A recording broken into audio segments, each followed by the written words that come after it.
First, the fishes are dying. This oil spill. Come on, Obama. Black power. And later on, we'll talk about my new look. Anyway, let's introduce Ken Kessie.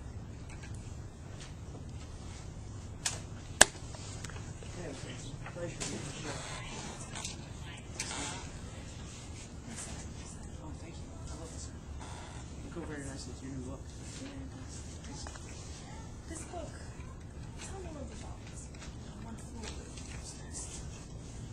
Well, I originally wrote the book a few years back, and it was actually a real adventure to write because there's so much that goes on in here. There's a lot of depression and a lot of anger and things that go on in a lot of the characters. We have Chief, who's a huge individual, but he has this small identity, and he has a lot of problems going on in the asylum, which is why he's there, and he's been there for a good bit of time. Obviously. Yeah, quite a while. And it's really about the issues that go on within the asylum until a new guy comes in, this character that McMurphy, and he's entirely different from the rest of the other characters who are very heavily sedated and they're on a lot of medication. They can't really do anything. They're just kind of there, more like prisoners than patients. Now, this book, who do you intend to write it for? It's so graphic in some ways. Well, I feel that if the reader really looks past the graphic things and see what those ideas and what goes on in the book mean and say about our society, it's intended for all kinds of audiences, a lot of them being teenagers and adults. So, some kind of society. Well, I'm going to quote you on something.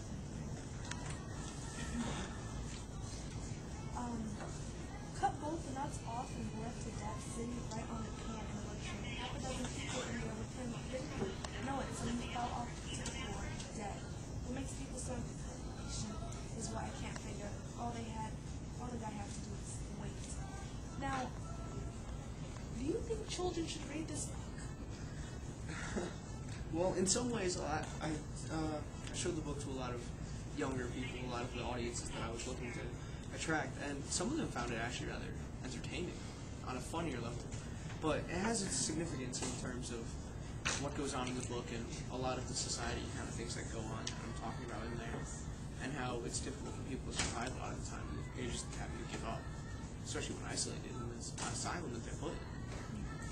Yes, but in the book, there's a lot of sex going on, hookers, drinking.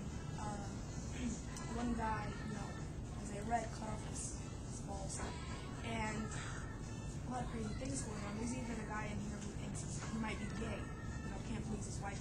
What kind of trash is this going to be doing to our kids? Now, is it suitable? Go further in depth with this. Well, suitable wouldn't be exactly the right word. It's a little bit more on the rebellious edge. It's something that it's more of an eye-opener to people that look at our society and think that everything is going on very, very well, and that things are working the way they're supposed to, when in reality it's more of a conformist idea. And what goes on in our society is that what we don't see as fit, we see as broken.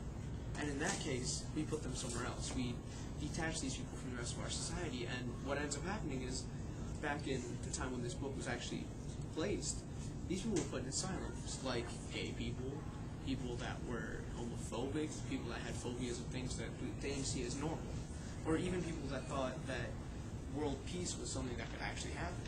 So these are ideas that now you just see as a little bit more radical. But at the time, people thought as something that was so intensely crazy that they had to be put in an asylum and separated from everyone else.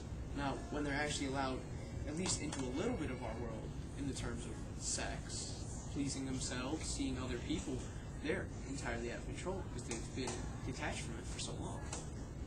Thank you. That helps. You know what? This inspired me to build, an asylum out in Africa for young women. This book is based all about men, and you know what? Let's help the women. Let's make them work. I think that would be very helpful, and unless you want to detach these women from the rest of the society that they're in, which might be for their benefit, might not. That might be a problem. Well, thank you, Ken Kessie. Coming. Pleasure having you. One Flew Over the Cuckoo's Nest. It'll be out in stores near you. Meet off my shoulder. Oh, okay. Thank you. When we come back, as I told you, we'll talk about my new look.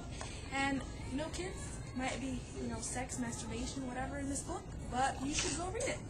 It's very educational, as our author has told us, and there's more backstory other than the hookers and the drinking. Okay then, until next time.